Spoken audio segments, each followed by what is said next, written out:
Hi guys! Welcome to my cooking channel. For today's video, I'm going to teach you on how to make chicken macaroni salad. Here's what we need for this recipe.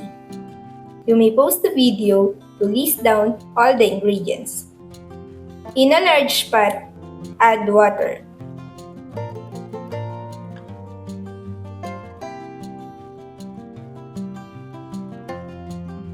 Salt.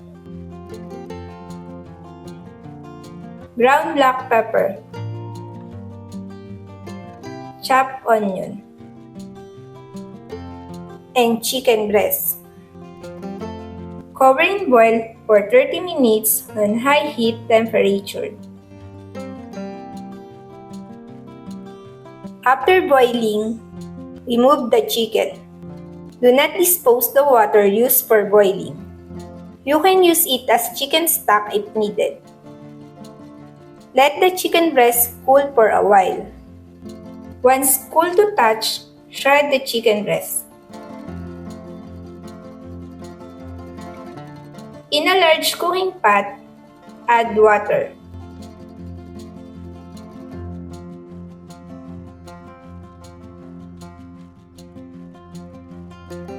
Salt.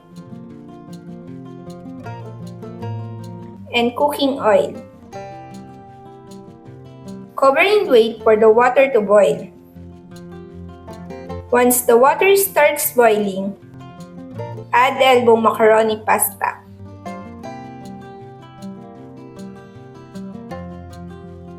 Cover and boil according to your pasta's brand boiling time.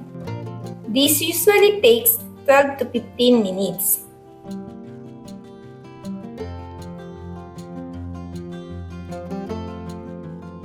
Once pasta is tender, drain the water. Once the water is fully drained, add shredded chicken breast.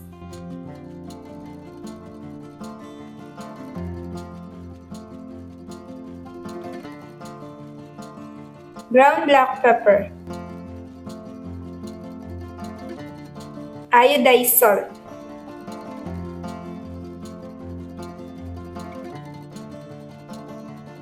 Pineapple tidbits. Make sure to drain the tidbits thoroughly. Raisins.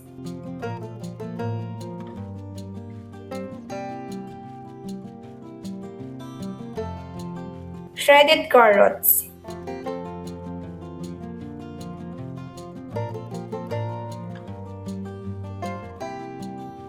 All-purpose cream.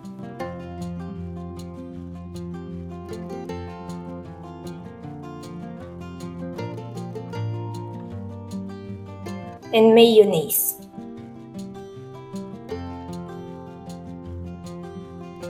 Mix thoroughly until well blended.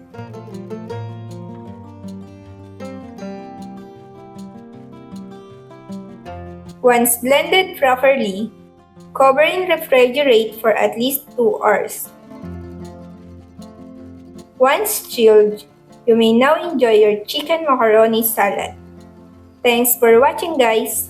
Please like and subscribe for more cooking videos. Bye!